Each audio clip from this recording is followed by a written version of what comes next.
Hello दोस्तों, आपका हमारे चैनल मिशन फार्मेसी में बहुत बहुत स्वागत है। जैसा कि आप लोगों को पता ही है कि हमारे चैनल पर यूपी SSSC फार्मासिस्ट एग्जाम की प्रिपरेशन करवाई जा रही है, जिसके लिए आगाज बैच लॉन्च कर दिया गया है, जिसको आप भारी मात्रा में ज़्यादा से ज़्यादा ज्वाइन कीजिए और अपने एग्जाम प्रिपरेशन को बेहतर बनाइए, जिसमें आपको सिलेबस के अकॉर्डिंग प्रॉपर नोट्स, लेक्चर और MCQ सॉल्व करवाई जाएंगी। तो आज हम फार्मास्यूटिक्स सब्जेक्ट का पहला टॉपिक डिस्कशन करेंगे, जो कि है एसिड, बेस एंड बफर। तो सबसे पहले हम देखते हैं एसिड और बेस क्या होते हैं। जैसे कि आप अपने दैनिक जीवन में जानते ही होंगे या यूज करते हैं एसिड और बेस का, कि आप जैसे मान लेते हैं कि नींबू का यूज करते हैं, ऑरेंज खाए ही होंगे, विनेगर का यूज करते हैं। ये सब खाने में कैसा लगते हैं? बहुत ही तीखी इनकी टेस्ट होती है, यानी कि बहुत ही अम्लीय होती है, जो कि एसिड होता है। और बेस का आप अपने दैनिक जीवन में कैसे यूज करते हैं? आप शैम्पू का यूज करते हैं, टूथपेस्ट, साबुन, ये सभी जो एग्जाम्पल हैं बेस के होते हैं। अब हम इसका थोड़ा से बेसिक इंट्रोडक्शन देख लेते हैं, फिर हम बेसिक इंट्रोडक्शन कॉन्सेप्ट क्लियर होने के बाद आगे के टॉपिक पे बढ़ेंगे, क्योंकि हम बेसिक टू हाई पे जाएंगे ताकि आपको सारा कॉन्सेप्ट क्लियरली समझ में आ जाए।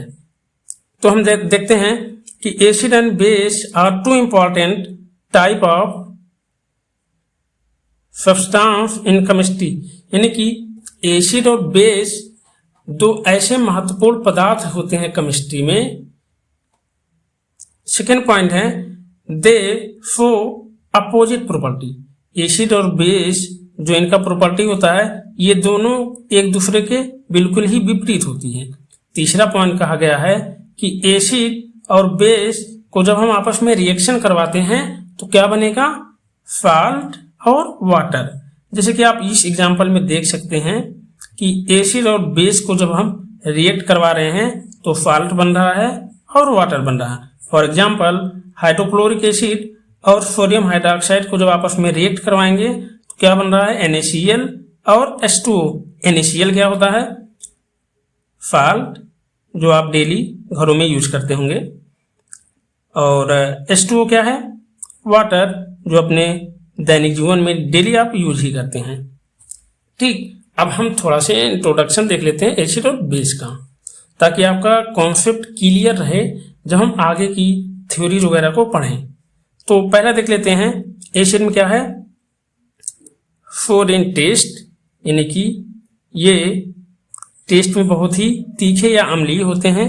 सेकेंड पॉइंट है turn blue litmus paper red, यानी कि सेकेंड पॉइंट में ये कहा गया है कि जब हम ब्लू लिटमस पेपर को एसिड में डिप करते हैं तो ये अपना कलर चेंज करके रेड हो जाता है। तीसरा है रिएक्ट विद मेटल, ये मेटल के साथ रिएक्शन करता है। पीएच इसका हमेशा 7 से कम होता है। जैसा कि आप यहाँ पे देख सकते हैं पीएच स्केल में, आप यहाँ से थोड़ा से ध्यानपूर्वक देखिएगा ताकि आपका कॉन्सेप्ट क्लियर हो जाए।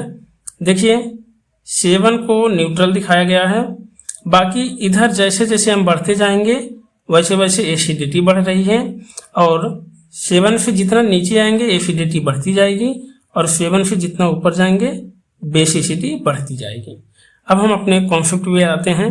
अगला पॉइंट है give H+ ion in water according to Arrhenius. Arrhenius के अकॉर्डिंग जो एसिड होते हैं, जब इनको हम वाटर में घोलेंगे तो ये H+ आयन को रिलीज करते हैं। For example, lemon, vinegar, orange juice. अब हम कुछ बेसिक इंट्रोडक्शन देखते हैं बेस का। बेस का इंट्रोडक्शन में पहला पॉइंट देखते हैं बिटर इन टेस्ट, जो कि टेस्ट में बहुत ही कड़वाहट होती है। फिर स्लीपरी। तीसरा हम देखते हैं turn red litmus paper blue, यानी कि जब हम रेड लिटमस पेपर को बेस में डिप करते हैं तो ये ब्लू में कन्वर्ट हो जाता है। जैसे कि आप देखे होंगे एसिड में लिखा गया था रेड में कन्वर्ट हो रहा था और ये ब्लू में, सेम अपोजिट। आप दोनों को कोरिलेट करके याद कर सकते हैं। और इसका पीएच वैल्यू कितना होता है? 7 से ज्यादा, जैसा कि अभी हमने आपको pH स्केल दिखाया था। फिर अगला है give OH minus ion in water according to Arrhenius. जब हम किसी कंपाउंड को वाटर में घोलते हैं, अगर वो OH माइनस आयन दिया तो बेस हुआ, और अगर H प्लस आयन दिया तो एसिड। ठीक, ये कॉन्सेप्ट क्लियर हो गया कि नहीं? आई होप आपको ये कॉन्सेप्ट क्लियर हो गया होगा, क्योंकि ये बेसिक इंट्रोडक्शन है। आगे एग्जाम्पल देखते हैं। बेस का एग्जाम्पल पहला क्या है? Soap, toothpaste, baking soda, lime water, washing powder. ये सभी हमें लगता है कि आप सभी लोग डेली लाइफ में यूज करते ही होंगे, क्योंकि ब्रश तो सभी लोग करते हैं। हो सकता है कि कोई एक आधा पौधा हो ना करता हो। ठीक, अब हम आगे देखते हैं। ये तो कुछ हो गए general introduction of acid and base.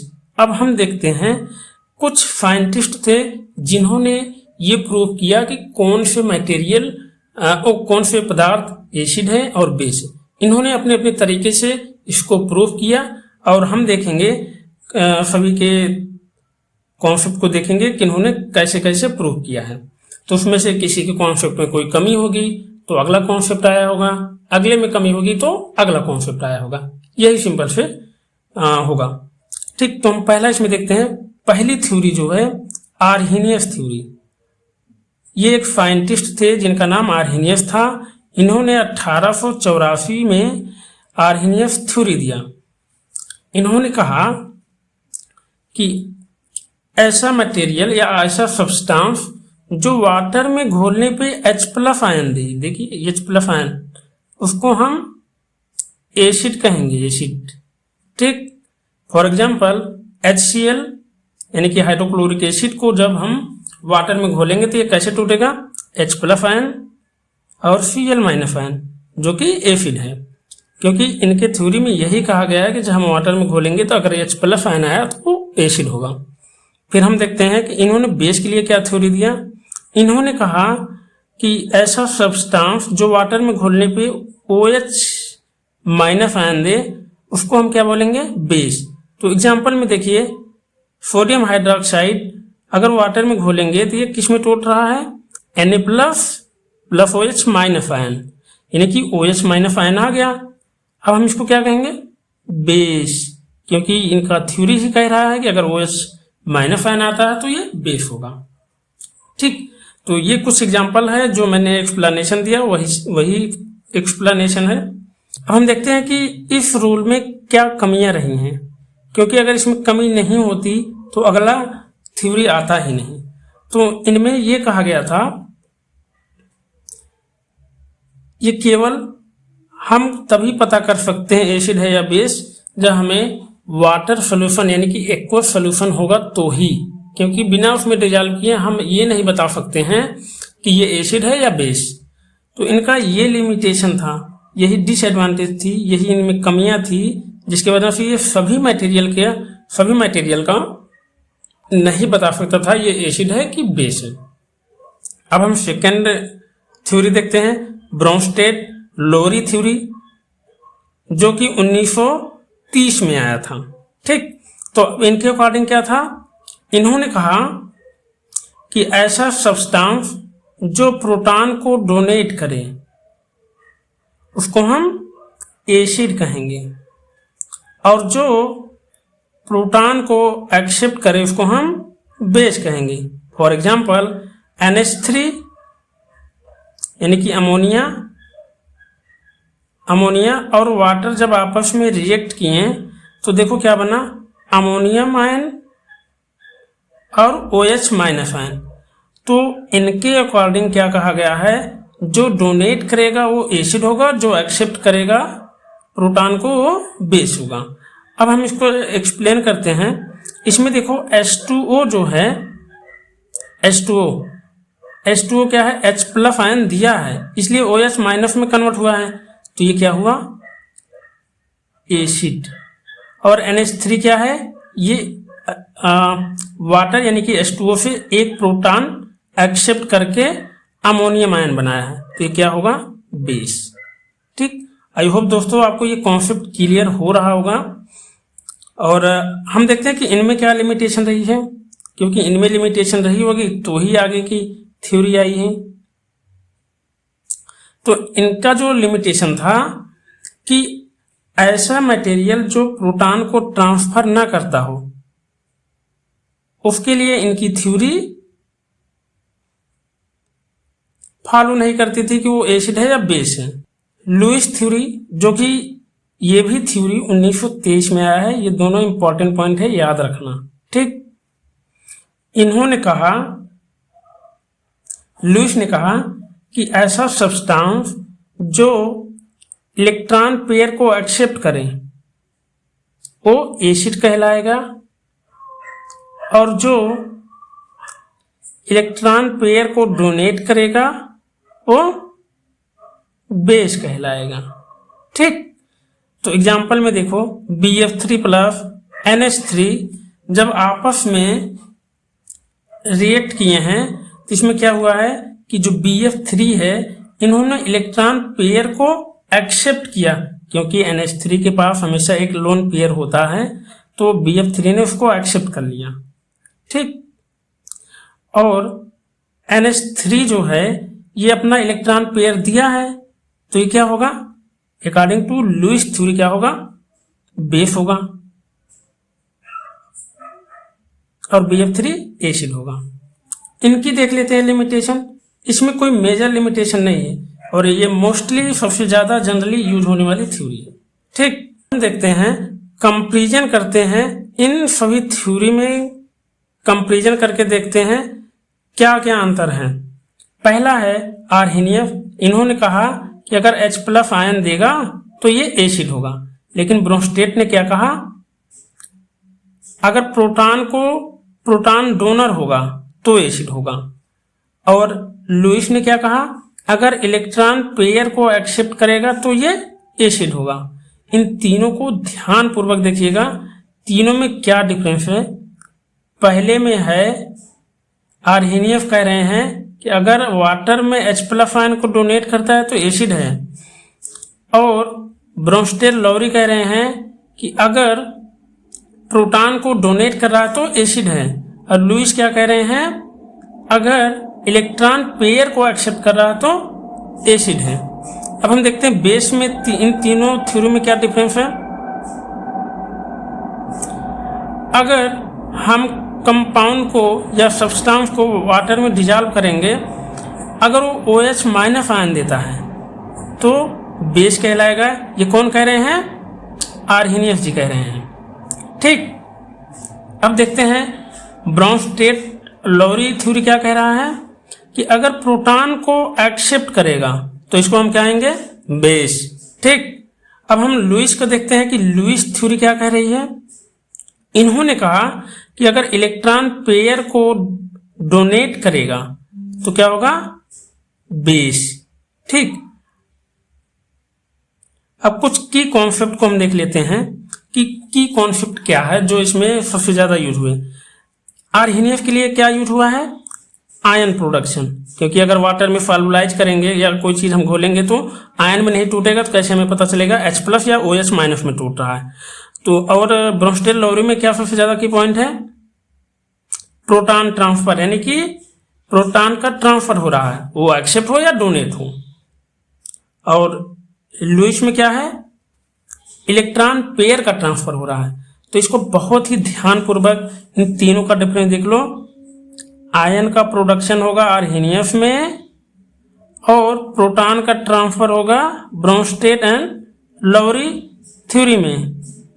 और लुईस थ्योरी में क्या होगा, इलेक्ट्रॉन पेयर का ट्रांसफर होगा। इसको बहुत ही ध्यानपूर्वक माइंड में बैठा लीजिए, आप कभी भी इन तीनों थ्योरी को नहीं भूलेंगे।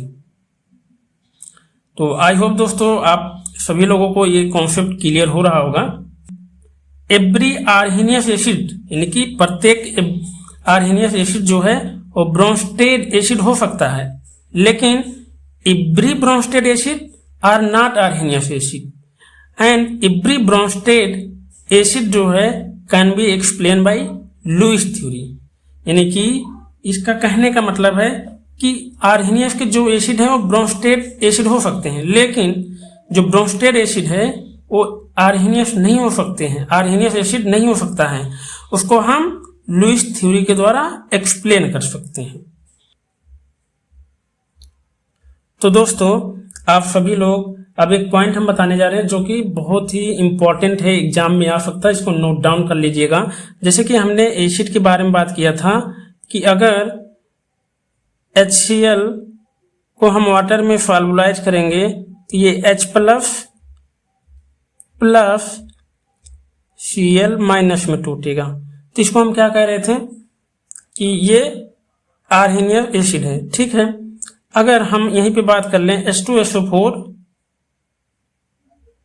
ये जब टूटेगा 2H प्लस SO4 -2 में टूटेगा। अब आपके दिमाग में आएगा कि ये एक बार H आया, 1H है, एक बार 2H है, तो इनको हम क्या कहेंगे? तो इसके लिए आप नोट पॉइंट में लिख लीजिएगा कि अगर 1H है, एक H है, तो इसको हम मोनोप्रोटिक एसिड कहेंगे, और अगर 2H प्लस है तो इसको हम डाइप्रोटिक कहेंगे, डाइप्रोटिक एसिड कहेंगे, ठीक। और अगर 3 है, 3H प्लस है तो इसको हम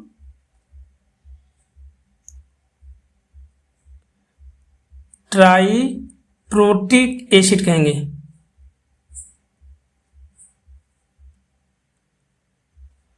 और अगर 3 से ज्यादा है हाइड्रोजन H प्लस आयन, तो इसको क्या कहेंगे? पॉलीप्रोटिक एसिड कहेंगे। अब आगे हम देखते हैं कि पीएच स्केल के बारे में हमने आपको बता ही दिया कि 7 पॉइंट जो होता है ये न्यूट्रल होता है, और 7 से जैसे जैसे ऊपर जाएंगे बेसिसिटी बढ़ती जाएगी, और 7 पॉइंट से जैसे जैसे हम नीचे आएंगे वैसे वैसे एसिडिटी बढ़ती जाती है, ठीक। अब हम देख लेते हैं कि एसिड और बेस का स्ट्रेंथ क्या होता है, strength of acid and base, acid और बेस का स्ट्रेंथ क्या होता है।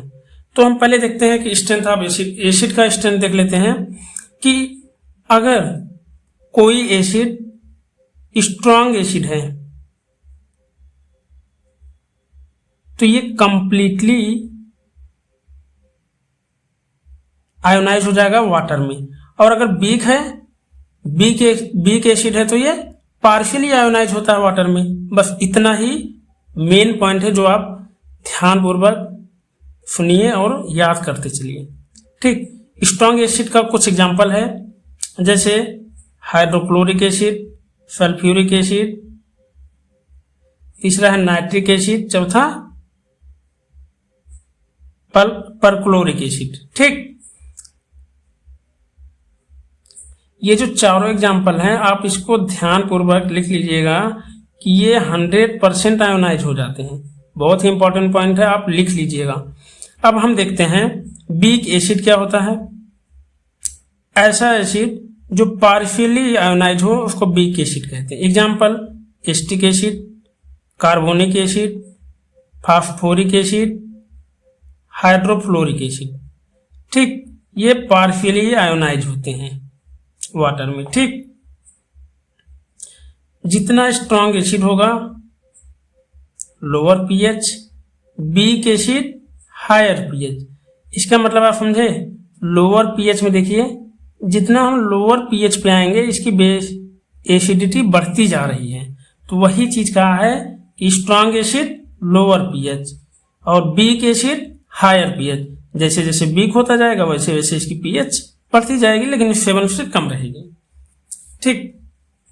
अब हम सेम देख लेते हैं कि बेस का क्या स्ट्रेंथ होता है।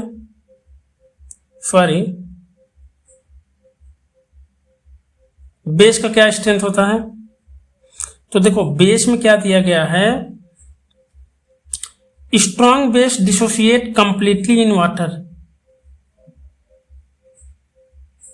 ये कंप्लीटली डिसोसिएट हो जाएंगे वाटर में, ठीक। और वीक बेस क्या करेगा, पार्शियली डिसोसिएट होगा वाटर में। अच्छा, डिसोसिएट और आयोनाइजेशन में क्या अंतर है? आयोनाइजेशन में ये आयन में टूट जाएगा, लेकिन डिसोसिएशन में क्या होता है, ये जो आयन उसमें प्रेजेंट होगा उसके साथ बाइंड होने लगेगा, ठीक। और बाइंड होने के बाद क्या होगा, डिसोसिएट होने लगे, ठीक। अब हम आगे देखते हैं, स्ट्रॉन्ग बेस के कुछ एग्जांपल देख लेते हैं। Sodium hydroxide, potassium hydroxide, barium hydroxide और कैल्शियम हाइड्रोक्साइड। ये चारों एग्जांपल आप ध्यानपूर्वक याद रखिएगा, क्योंकि ये 100% डिसोसिएट हो जाते हैं वाटर में। अब हम देख लेते हैं वीक बेस क्या होते हैं, जो पार्शियली डिसोसिएट हो वाटर में। एग्जाम्पल क्या है, अमोनिया, मेथाइलामाइन, एनिलीन, ये क्या है, पार्शियली डिसोसिएट होने वाले बेस हैं वाटर में। यहां पे देखो लिखा गया स्ट्रॉन्ग बेस हायर पीएच, जबकि आप देखेंगे एसिड में, देखेंगे एसिड के केस में,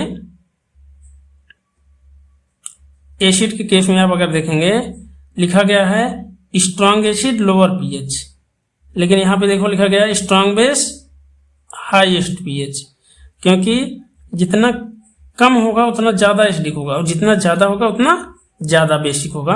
ये पीएच स्केल आपको यही बता रहा है।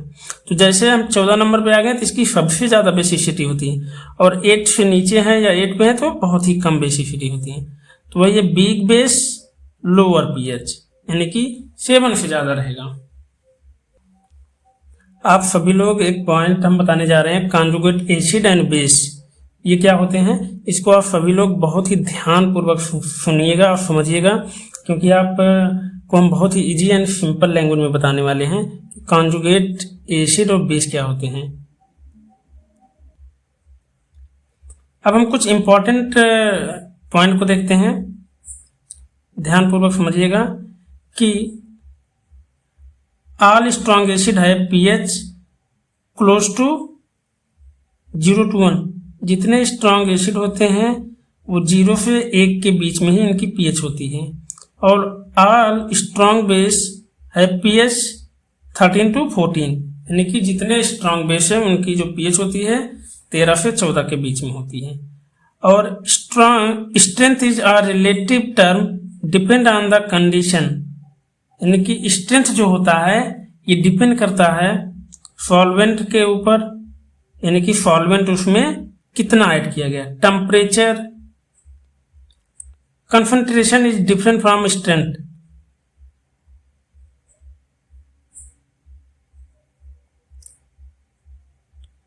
स्ट्रेंथ के हिसाब से कंसंट्रेशन डिफरेंट होती है।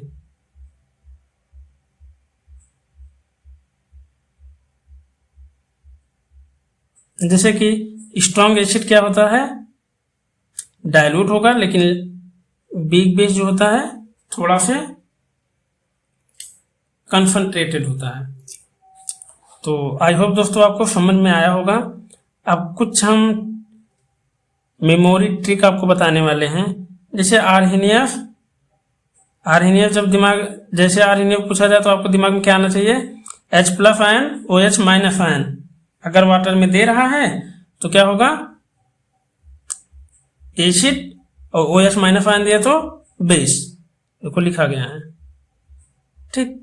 अब ब्रोंस्टेट क्या है, प्रोटॉन का ट्रांसफर होगा। जैसे ब्रोंस्टेट लॉरी की थ्योरी की बात आए तुरंत दिमाग में आना चाहिए कि प्रोटॉन का ट्रांसफर होना। अगर एसिड को डोनेट कर रहा है तो, अगर एसिड को डोनेट कर रहा है तो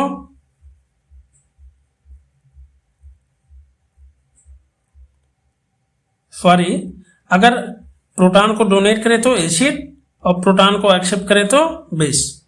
लुईस क्या है, लुईस की थ्योरी में इलेक्ट्रॉन पेयर ट्रांसफर हो रहा था, तो जो इलेक्ट्रॉन पेयर को एक्सेप्ट करेगा उसको एसिड, और जो डोनेट करेगा उसको बेस कहेंगे।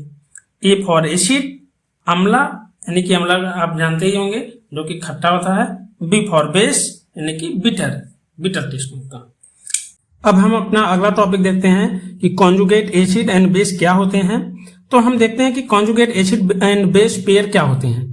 जब कोई एसिड एक प्रोटॉन को डोनेट कर रहा हो या कोई बेस एक प्रोटॉन को एक्सेप्ट कर रहा हो तो इसको क्या कहते हैं, कॉन्जुगेट एसिड बेस पेयर कहते हैं। ठीक, अब हम देखते हैं कॉन्जुगेट एसिड क्या होते हैं। जब कोई बेस प्रोटॉन को गेन कर रहा हो यानी कि एक्सेप्ट कर रहा हो तो उसको क्या बोलेंगे, कॉन्जुगेट एसिड। और कॉन्जुगेट बेस क्या होते हैं, जब कोई एसिड प्रोटॉन को लूज कर रहा हो या डोनेट कर रहा हो तो कौन सा पदार्थ बनेगा, तो जो मटेरियल बनेगा, सब्सटेंस बनेगा वो क्या होगा, कॉन्जुगेट बेस होगा।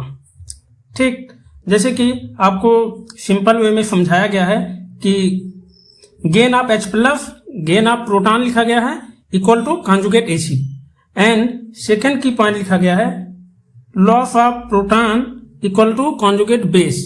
तो जैसे कि मैंने आपको बताया कि कॉन्जुगेट एसिड तब बनेगा जब कोई बेस प्रोटॉन को एक्सेप्ट करेगा तो कॉन्जुगेट एसिड बनेगा, और जब कोई एसिड प्रोटॉन को डोनेट करेगा तो कॉन्जुगेट बेस बनेगा।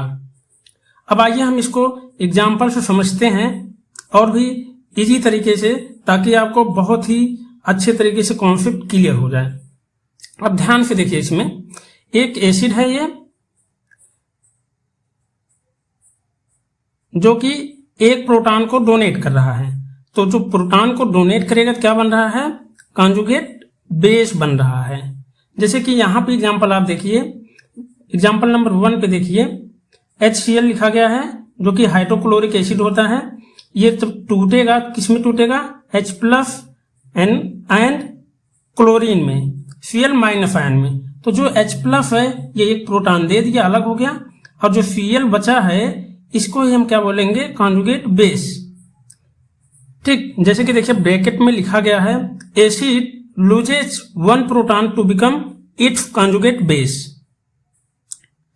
हम अब सेकंड देखते हैं कि बेस क्या होते हैं, कॉन्जुगेट बेस, सॉरी, अब हम देखते हैं कि कॉन्जुगेट एसिड कैसे बनते हैं। तो कोई बेस होगा, जैसे कि ये देखिए बेस लिखा गया है टेक H प्लस आयन यानी कि टेक प्रोटॉन यानी कि एक्सेप्ट कर रहा प्रोटॉन को, तो क्या बन जाएगा, कॉन्जुगेट एसिड। जो कि देखिए आप एक्सप्लेनेशन में लिखा गया है कि base gain one proton to become its conjugate acid. जब बेस एक प्रोटॉन को एक्सेप्ट करेगा तो क्या बनेगा, कॉन्जुगेट एसिड बनेगा। जैसे कि हम एग्जांपल नंबर 2 में देख सकते हैं NH3 क्या है, बेस होता है, अमोनिया है, और जब इसके साथ में एक प्रोटॉन आके ऐड हुआ तो क्या बना, अमोनियम आयन, जो कि कॉन्जुगेट। तो आई होप दोस्तों आपको बहुत ही सिंपल एंड इजी लैंग्वेज में हम समझाने का प्रयास कर रहे हैं। आप लोग अगर ना समझ में आए तो वीडियो को रिवाइज करिए और दोबारा देखिए, आपको जरूर से जरूर क्लियर हो जाएगा कॉन्सेप्ट। अब हम आगे देखते हैं, कुछ पॉइंट इसमें दिए गए हैं। ये वही एक्सप्लेनेशन है जो मैंने आपको अभी बताया। तो आपको जब नोट्स प्रोवाइड किया जाएगा तो आप अच्छे तरीके से एक्सप्लेनेशन वगैरह पढ़िएगा। ठीक, अब आगे हम देख लेते हैं, कुछ इंपॉर्टेंट पॉइंट दिए गए हैं, इसको जरूर से जरूर याद रखिएगा। कॉन्जुगेट एसिड, पहला पॉइंट हम देखते हैं, conjugate acid and conjugate base differ by only one proton. सही है कि कॉन्जुगेट एसिड और बेस में केवल एक प्रोटॉन का ही डिफरेंस होता है, क्योंकि कॉन्जुगेट एसिड तब बनेगा जब बेस एक प्रोटॉन को एक्सेप्ट करेगा, और कॉन्जुगेट बेस तब बनेगा जब कोई एसिड एक प्रोटॉन को डोनेट करता है। सेकेंड पॉइंट लिखा गया है N acid it's conjugate base have the same atom but differ charge. जो कॉन्जुगेट एसिड होता है और उससे जब कोई कॉन्जुगेट बेस बनेगा तो उसमें एटम जो है सेम होते हैं, लेकिन जो उसमें चार्ज होगा वही डिफर होता है, वही केवल चार्ज में चेंजिंग होती है। और सेम ऐसे होता है बेस के लिए कि कोई बेस है और जब उससे कोई कॉन्जुगेट एसिड बनेगा तो उसमें भी सारे एटम सेम होंगे, लेकिन चार्ज में कोई डिफरेंस होगा। फिर चौथा पॉइंट देखिए क्या लिखा गया है, every acid has a conjugate base प्रत्येक एसिड कॉन्जुगेट बेस होते हैं और प्रत्येक बेस कॉन्जुगेट एसिड हैं। ठीक, ये कुछ ट्रिक दिए गए हैं जो आप लोग ध्यान से देखिएगा और समझ के पढ़ लीजिएगा। लॉस ऑफ H+ यानी कि लॉस ऑफ प्रोटॉन तो कॉन्जुगेट बेस बनेगा, और गेन ऑफ H+ तो क्या होगा, एक कॉन्जुगेट एसिड बनेगा, जो कि हम पहले ही आपको डिफिनीशन में बता चुके हैं। ये है थोड़ा से कुछ की पॉइंट जो आप पढ़िएगा, नोट्स आपको जब मिल जाएगा तो आप इजीली समझ सकते हैं। और आई होप दोस्तों आपको पूरा कॉन्सेप्ट समझ में आया होगा। तो लेक्चर लंबा हो रहा है, इसलिए हम बफर सिस्टम को अगले लेक्चर में डिस्कशन करेंगे। आई होप दोस्तों आपको समझ में आ गया।